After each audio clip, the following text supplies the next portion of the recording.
Sir మీ దగ్గరికి వస్తే ఈ మధ్య ఇందాక అన్నట్టుగా అంటే ప్రభుత్వాల సైతం మార్చింది మీ పాట అంటే జనరల్గా 3 రంగుల పాట చాలా ఫేమస్ అయిపోయింది. సో 3 రంగులు అనే పదం తీసుకోవడం అంటే 3 రంగుల జెండా అంటే బేసిక్గా మనకు జాతీయ జెండా గుర్తుకొస్తుంది. ఏ రైటర్ కూడా దాన్ని తీసుకోవడానికి సాహసించకపోవచ్చు అంటే అకార్డింగ్ టు మీ. సో మీకు అలా ఆ పదం ఎలా తీసుకోవాలనిపించింది? సో అంటే నాకేమంటే రేవంత్ అన్న అప్పుడే కాంగ్రెస్ పార్టీలోకి వచ్చారు. సో ఆయన గురించి ట్రోల్స్ అవన్నీ వింటున్నప్పుడు టీడీపీ మనిషి అని లేకపోతే బాబు గారి అది ఏంటో మాటలేదు అంటారు సిబిఎన్ చెంచా అని ఇంకెట్ట రకరకాల మాటలు వింటున్నప్పుడు ఒక 10 years నుంచి రేవంత్ అన్నతో నేను ట్రావెల్ అవుతున్న చోటు తెలియకుండా ఆయన మా ఓన్ బ్రదర్ అనే ఫీలింగ్ వచ్చేసి ఉంటుంది కదా. ఎవరైనా అన్నని ఏమన్నా అంటే ఎందుకు మనసుకు చివుకు అనేది, అయ్యో ఎందుకు అన్న ఇప్పుడు టీడీపీ అనే పార్టీ ఏమో ఇక్కడ ఉంటే ఆయన బాబు గారిని ఏదైనా దెబ్బ కొట్టి ఆయన ఇంకో పార్టీలోకి పోతే ఆయన తప్పు పట్టచ్చు. ఆ పార్టీ లేదు, సో ఆయన బాబు గారు అనుమతి తీసుకుని ఆయన ఒక మాట కూడా అనకుండా గౌరవంగా ఇంకో పార్టీలోకి వెళ్ళాడు. అందులో కూడా ఆయన పోరాటమే ఉంది. ఏంటి అంటే కేసీఆర్ గారితో యుద్ధం చేయాలి అంటే ఆయనకు ఒక ప్రధానమైన వేదిక కావాలి. ఏదో ఏ వేదిక బెటర్ అని చూసుకుని కాంగ్రెస్లోకి వెళ్ళాడు. ఇప్పుడు కాంగ్రెస్లో ఉన్న వాళ్ళు ఓన్ చేసుకోవట్లేరు, అలాగే పార్టీ బయట ఉన్న వాళ్ళు ఆయన ఇంకోలాగా మాట్లాడుతున్నారు. సో ఇది కాకుండా అసలు కాంగ్రెస్ అంటేనే రేవంత్ అన్న, ఇంకా రేవంత్ అన్న అంటేనే కాంగ్రెస్ అనేది ఎలా మనం దీన్ని ప్రజల్లోకి తీసుకెళ్ళొచ్చు అనే సెన్స్లో ఉన్నప్పుడు అందుకే నీకు పొలిటికల్ సాంగ్ లాగా 3 రంగుల జెండా ఉండదు. ఆ శంకు ఆ శివుడికి సంబంధించిన ఒక ట్రాన్స్ ఉంటుంది ఆ పాటలో. సో అప్పుడు నేను స్టార్ట్ చేయడమే 3 రంగుల జెండా పెట్టి కదిలిండి అన్నాం అనుకోండి, కాంగ్రెస్ రేవంత్ అన్న అంటే కాంగ్రెస్ అనేది ఒకటి వచ్చేస్తుంది అనే దాంట్లో ఆ కాన్సెప్ట్లో చేసింది అది. జనరల్గా అయితే ఆ రోజు నాకున్న ఇంటెన్షన్ ఏంటంటే అది రేవంత్ అన్నకి వెళ్ళిపోవాలి. అంటే పొలిటికల్ పాటల ద్వారా నేను పేర్లు వేసుకోను, వాటిని పెద్దగా నేను చేశానని కూడా చెప్పుకోను, చాలా పాటలు చేశాను. కానీ ఈ పాటను కూడా ఆ రోజు ఓన్లీ కేవలం ఎక్స్క్లూజివ్ రేవంత్ అన్న కోసమే చేసిన పాట ఇది. రేవంత్ అన్నకి వెళ్ళిపోయితే చాలు అనుకున్నా, కానీ అది అనుకోకుండా నాకు వెళ్ళిపోయింది. నాకన్నా ఎక్కువ నరసన్నకి ఇంకా వెళ్ళిపోయింది. ఎందుకంటే దాంట్లో పదాలు కూడా గౌరవం అనేసి అంటే రెచ్చగొట్టే విధంగా ఆ విధంగా అనిపించేది. అదే ఆ పాట ఆల్మోస్ట్ అంటే మన అతిశక్తి కాదు కానీ ఈ దశాబ్దంలోనే పొలిటికల్ సాంగ్లకు అది ఒక మీటర్ సెట్ చేసింది. ఇంకా ఎవరు ఏ పాట చేసుకోవాలన్నా 2 రాష్ట్రాలలో నాకు తెలిసి పక్క రాష్ట్రాల్లో కూడా అలాంటి పాట చేయండి, పాట అలా ఉండాలి అని అడుగుతారు. అందుకే నేను కూడా మళ్ళీ ఎందుకు చేసి ఫెయిల్ అవ్వడం అని అసలు ఇంకా పాటలే చేయలేదు. మనకు అలాగా ఈ సీజన్లో అసలు పొలిటికల్ పాటలే చేయలేదు. అయ్యో అంతకన్నా మంచి కూడా చేస్తారు మీరు. అంటే వాళ్ళు అది ఎలా ఉంటుంది అంటే ప్రేమ ఉండాలి. నా పని అది కాదు, నేను సినిమా మ్యూజిక్ డైరెక్టర్ని కదా. సో రేవంత్ అన్న మీద నాకు ప్రేమ ఉంది కాబట్టి రేవంత్ అన్న కూడా ఆ పాటకు తగ్గ ఇమేజ్ ఆయనకు ఉంది కాబట్టి అది అట్లా సెట్ అయింది. అందరికీ అన్ని పాటలు సెట్ అవ్వవు. అంత ప్రేమ ఉందన్నారు కనుక అడుగుతున్నాను. అంటే ఇప్పుడు జనరల్గా ఇప్పుడు ముఖ్యమంత్రి గారు, ముఖ్యమంత్రితో అంటే మీ సాన్నిహిత్యం ఎలా ఉండేది? అంటే ఇంతవరకు ఎవరికి చెప్పని ఇన్సిడెంట్, అసలు తన వ్యక్తిత్వం ఎలా ఉంటుంది, మీతో పాటు ఎలా ఉంటారు? అంటే ఇప్పుడు ప్రజలకు ఎగ్జాంపుల్గా ఇప్పుడు అన్ని హామీలు ఇచ్చి తను ముఖ్యమంత్రి నిలదొక్కుని అన్ని పోరాటం చేసి ముఖ్యమంత్రి అయ్యారు. సో అంటే మీరు ప్రజలకు తను ఎలా చేస్తారంటే మీ దగ్గర నుంచి చూస్తారు కదా. సో తన ఈ యొక్క ముఖ్యమంత్రి తన 5 ఏళ్ల కాలంలో తను ఏ విధంగా చేయగలుగుతారని మీరు నమ్ముతున్నారు? అంటే ఇప్పుడు మీరు నా పాటల్లో ఇంత డెప్త్ని ఇంత ప్యూరిటీని వింటున్నారంటే నాకు పాటలు తప్ప ఇంకో ప్రపంచం తెలియదు, ఇంకో విషయాల గురించి నాకు అవగాహన ఉండదు. ఎప్పుడైనా నాకు అవగాహన ఉంది, ఎప్పుడైనా దాని గురించి ఆ సబ్జెక్ట్ గురించి నేను ఆలోచించాను అంటే అది పాటకు అవసరం ఉంటేనే ఆలోచిస్తాను. అంటే నాకు మ్యూజిక్ తప్ప కేసీఆర్ గారు ఎందుకు ఓడిపోయారో నాకు తెలియదు, రేవంత్ అన్న ఎందుకు గెలిచారో కూడా నాకు తెలియదు. సో కాబట్టి రేవంత్ అన్న మనిషిని కాబట్టి రేవంత్ అన్న నాకు మర్యాద ఇస్తాడు, విలువ ఇస్తాడు, నన్ను ప్రేమ ఇద్దరి మధ్య ఉంది కాబట్టి అన్న ఆశయం నెరవేరాలని ఒక అది తప్ప ఆ సిద్ధాంతాలు పాలసీల గురించి నాకు తెలియదు. అది పాట చేసేటప్పుడు మాత్రం ఆ రోజు ఆ సందర్భం గురించి మీరు నన్ను పాట చేయమన్నారు అనుకోండి, దాని గురించి నేను స్టడీ చేస్తాను, ఆలోచిస్తాను, సెర్చ్ చేస్తాను, మళ్ళీ అంతే మర్చిపోతాను, పాట అయిపోయింది అంతే. సో ఇలా రేవంత్ అన్న కూడా సేమ్ మీరు అడిగిన క్వశ్చన్ అడిగారు నన్ను. సేమ్ అయిన తర్వాత నేను నాది ఎలా ఉంటుందంటే నాకు ఒక 5 ఏళ్ళ నుంచి కోరిక ఉండే, మీకు చెప్తున్నాను, ఇంతవరకు ఎక్కడ చెప్పలే. ఏం కోరిక ఉండే అంటే రాష్ట్ర ముఖ్యమంత్రి నన్ను స్వయంగా పిలుచుకోవాలి అని.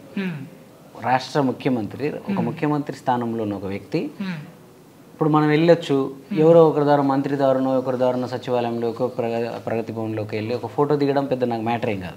మీలాంటి మీడియా వాళ్ళని ఎవరినో అడిగి ఏదో మీటింగ్ జరుగుతున్నప్పుడు వెళ్ళేసి దిగి రావచ్చు. అలా కాదు, ఒక నోటీస్లో ఉండాలి, ఆ పర్సన్లకు మనం నోటీస్లో ఉండాలి. వాళ్ళు మనల్ని స్పెషల్గా 2 నిమిషాలు 5 నిమిషాలు 10 నిమిషాలు అది ఎక్స్క్లూజివ్గా నాకే ఉండాలి ఆ టైం సీఎంది అని ఒక కోరిక ఉండే. అది అతియోశక్తి ఓవరా ఏమో తెలియదు కానీ నాకు ఆ సంకల్పం అది కేసీఆర్ గారి దగ్గర ఉండి అందుకే ఏ పల్లె పిల్లడు పాట చేసిన తర్వాత నన్ను పిలుస్తారు, నేను అలా ఉంటాను అనుకున్నా. అది ఎందుకు కారణాల వల్ల కుదరలేదు అది. సో ఆయన చుట్టూ ఉన్న మనుషులు వల్ల ప్రాబ్లం అయిందా, లేకపోతే అతనికే అసలు గుర్తులేదా, పాట ఆయనకు తెలుసు కానీ ఏమైందో తెలియదు. బట్ కేసీఆర్ గారు కూడా తప్పని నేను అనను. ఆయన ఒక అంత పెద్ద ఉన్నప్పుడు చుట్టూ ఏదో ప్రాబ్లం ఉండొచ్చు. మధ్యలో ఆ పాట రిలీజ్ అయిన వెంటనే కరోనా ఒకటి వచ్చింది, 2 ఏళ్ల పాటు అన్ని వ్యవస్థలు బంద్ అయ్యాయి. సో అది కొంచెం గ్యాప్ వచ్చి ఉంటుంది, ఏమో తెలియదు. సో కొందరు నన్ను ఏమనే వాళ్ళంటే ఈ మరీ ఓవర్ యాక్షన్ చరణ్ అర్జున్ కాకపోతే ఒక పాట అంతే, ఈయన పాటగాడు అంతే కదా, ముఖ్యమంత్రులు పిలుస్తారా అంటే కామన్గా మనుషులకు ఉండే, ముఖ్యమంత్రులని పిలిచేంత ఏం చేశాడు ఈయన, ఎంత సీన్ ఏముంది అంటే ఏముంటుంది, ఏదో పోయి మనంతలో మనం పోయి అలా చుట్టూ 10 సార్లు తిరిగితే తప్ప ఒక అపాయింట్మెంట్ ఇవ్వరు మనకి అని అన్నది. నేను అట్లా ఎందుకు ఉంటుంది, మన తెలంగాణ రాష్ట్రం అనేది తీసుకుంటే ఒక్కొక్క వర్గాలను తీసుకున్నప్పుడు పాటలు, ఈ కవులు, రచయితలు లేదా సంగీతం అనేది తీసుకున్నప్పుడు నేను దాంట్లో ప్రథమ వరుసలో ఉండేవాడినే కదా. అంటే నేను 2 రాష్ట్రాలు చెప్పట్లేదు, ఓన్లీ తెలంగాణ వరకు తీసుకున్నప్పుడు నేను కొంచెం ఒక ప్రథమ వరుసలో ఉండే వ్యక్తినే కదా. ఆ రాష్ట్ర ముఖ్యమంత్రులు నన్ను గౌరవించుకోవడంలో తప్పే ఉంది అనే నా మీద నాకున్న నమ్మకం కావచ్చు. అది రేవంత్ అన్నతో నేను చాలా క్లోజ్ ఉండేవాడిని. రేవంత్ అన్న ఇంకా నెల రోజుల్లో సీఎం అవుతాడన్నాక కూడా నేను కలిసి పాట చేసినాము. తర్వాత అన్న కూడా నీకు మైత్రి మూవీ మేకర్స్ వాళ్ళు నాకు ఫ్రెండ్స్, లేదా వీళ్ళ ఫ్రెండ్స్ వాళ్ళ ఫ్రెండ్స్, నువ్వు వెళ్ళి కలుపుకో, నువ్వు పెద్ద సినిమాలు చేయాలి, నీ టాలెంట్కి ఏంది అసలు అది ఇదని నన్ను రేవంత్ అన్న ఎప్పుడు అంటుంటాడు. అన్నా నువ్వు నీ లక్ష్యం, నువ్వు నీ దానికోసం ఫైట్ చేయన్నా, నువ్వు అయిన తర్వాత మాదేముందని నేను అనేవాడిని. అంటే నాకు తెలుసు సినిమా అన్న ఒక పీసీసీ అధ్యక్షుడు హోదాలో చెప్తే వాళ్ళు ఎలా తీసుకుంటారో నాకు తెలుసు. కాబట్టి నా ప్రయత్నం, నా పోరాటం, నా వర్క్, నా పాటలు ఇట్ల ద్వారానే నాకు వాళ్ళు వాల్యూ ఇస్తారు తప్ప మనం రికమెండేషన్ చేసుకోవడం ఎందుకనేది నాకు ఉంటుంది. కట్ చేస్తే రేవంత్ అన్న సీఎం అయిపోయారు, ఆడావిడి 6 గ్యారంటీలు ఆ పనిలో ఉన్నట్టున్నారు. నన్ను పిలవలేదు, సో నేను ట్రై చేయలేదు పోవడానికి. ఒకరోజు సడన్గా ఫోన్ వచ్చింది, అన్న రమ్మన్నారు, చిన్ని నేను 11 o'clock ఇంటికి రమ్మన్నారు. వెళ్ళిపోయాను నేను. కారు ఇట్లా దింపాను, మా చింటూ ఉంటాడు మావాడు, వాడు వద్దులా ఇద్దరం పోతే బాగు, అంతకుముందు ఇద్దరం కలిసి పోయేది కానీ మనకు భయం ఉంటుంది ఏదో, అంటే అది మనం ఎన్నోసార్లు 100 సార్లు పోయిన ఇల్లే. బట్ అక్కడ హడావుడేసి అంతా చూసిన తర్వాత ఏమో మళ్ళీ ఇద్దరం పోతే బాగుండేమో, నువ్వు అటు కార్లో కూర్చోపోరా నేను పోతా అని చెప్పి నేను పోయేది. నేను ఇట్లా కొంచెం ముందుకు పోగానే ఒక ఆఫీసర్ వచ్చాడు, నువ్వేనా చరణ్ అర్జున్ నువ్వేనా అని. తీసుకు అక్కడ వాళ్ళు ఇంకొకరు తీసుకెళ్ళి ఆ కింద అన్న కోసం వెయిట్ చేసే ఉంటుంది కదా ఛాంబర్, అందరూ ఎమ్మెల్యేలు ఎవరెవరో వస్తున్నారు.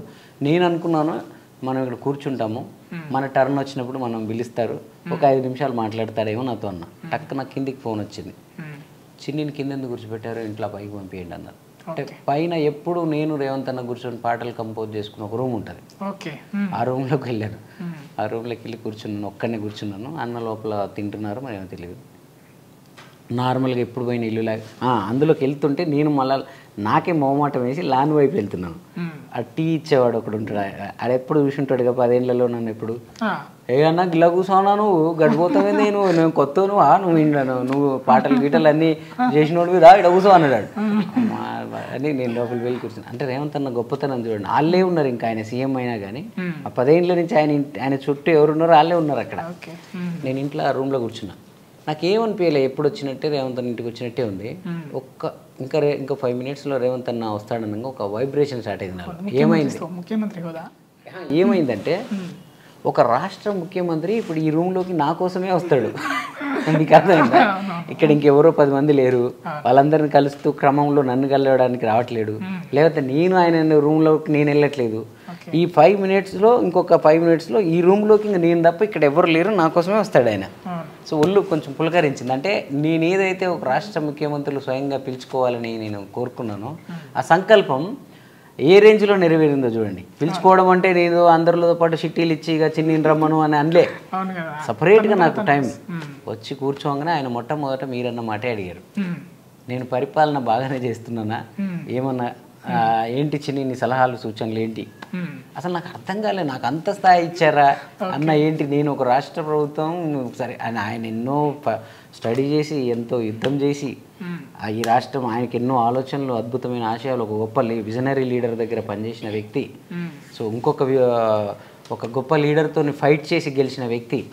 సో మనల్ని ఆ మాట అనేసరికి మనకు తెలియని కాన్ఫిడెన్స్, అది రేవంత్ అన్న గొప్పతనం.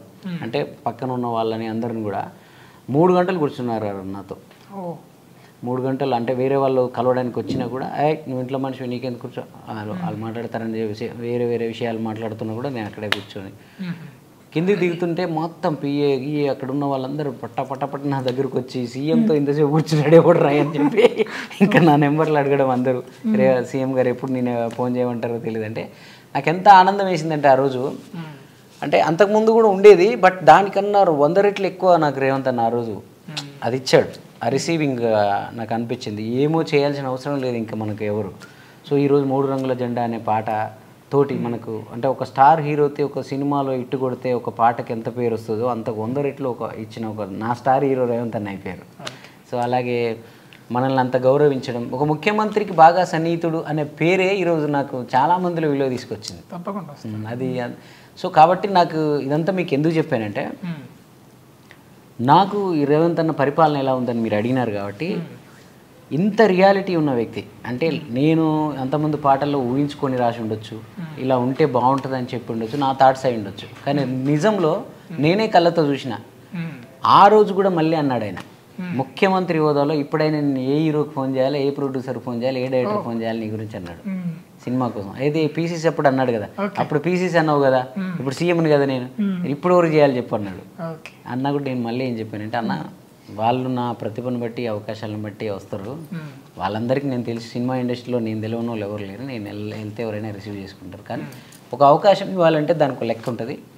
నాకు వాళ్ళందరూ నా దగ్గరకు వచ్చినప్పుడు నేను ఆ బిల్డప్గా ఉండేలాగా ఒక మంచి స్టూడియో గీడియో అలాంటివి ఏదైనా ఉంటే చూడండి అని చెప్పాను.